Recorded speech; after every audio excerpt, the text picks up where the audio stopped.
రుకాక్సిన్ and monazite అధ్యక్ష. ఇవన్నీ కూడా రేడియో యాక్టివ్ మెటీరియల్స్ అధ్యక్ష. ఇవి మరి దీని మీద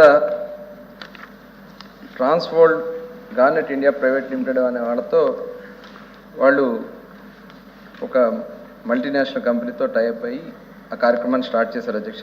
ఆ లీజ్ పీరియడ్ వచ్చి 24/6/2002 నుంచి 23/6/2032 అంటే 30 years లీజుకి వాళ్ళకి ఇవ్వడం జరిగింది.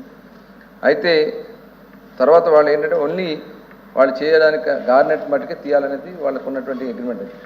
తర్వాత దాన్ని వాళ్ళు ఏం చేశారంటే మాకు మిగతా మినరల్స్ కూడా తీయడానికి పర్మిషన్ కావాలని చెప్పి గవర్నమెంట్ ఆఫ్ ఇండియా మిగతా ప్రాంతాల్లో చేస్తున్న విధంగా మాకు కూడా ఇవ్వండి అని చెప్పి 2002-11-2018లో వాళ్ళు ఒక రిక్వెస్ట్ పెట్టడం జరిగింది అధ్యక్ష. దాని మీద గవర్నమెంట్ ఆఫ్ ఇండియా మరి అప్పుడు ఒక నిర్ణయం తీసుకుని టోటల్ త్రూఅవుట్ ఇండియా కూడా ఇవన్నీ కూడా చాలా రేడియో యాక్టివ్ మెటీరియల్స్ కాబట్టి టోటల్ అన్ని చోట్ల ఒక పాలసీ తీసుకుని ఆ పాలసీ ప్రకారం టోటల్ వాళ్ళ పర్మిషన్స్ కూడా క్యాన్సిల్ చేయడం జరిగింది. దాని మీద అప్పుడు ఏపీఎండిసి దాన్ని మొత్తం కూడా హ్యాండ్ ఓవర్ చేసుకోవడం జరిగింది అధ్యక్ష.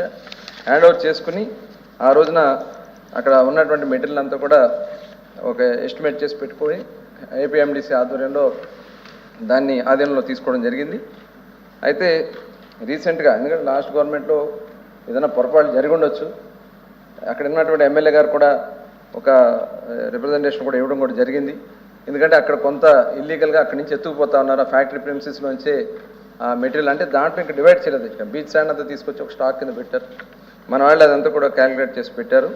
అయితే ఎమ్మెల్యే గారు ఇచ్చినటువంటి దాని మీద కానీ గౌరవ సభ్యులు అడిగినటువంటి దాని మీద కానీ ఇమీడియట్గా దాన్ని మళ్ళీ మెజర్మెంట్స్ చేయించి అక్కడ ఏదైనా జరుగుంటే ఇమీడియట్గా వాళ్ళ మీద యాక్షన్ తీసుకోవడం జరుగుతుంది అధ్యక్ష. ఎవరైతే ఉన్నారో ఆల్రెడీ ఇప్పుడు కెమెరాస్ కానీ ఇవన్నీ కూడా పెట్టి ఎందుకంటే జరగడానికి అవకాశం లేదు సీజ్ చేసి పెట్టడం జరిగింది. ఎక్కడైనా వాళ్ళు ఏదైనా బ్రేక్ చేసి తీసుకెళ్లారని కూడా ఒకసారి చూసుకుని ఇమీడియట్గా వాళ్ళ మీద యాక్షన్ తీసుకోవడం జరుగుతుంది. ఓకే అధ్యక్ష.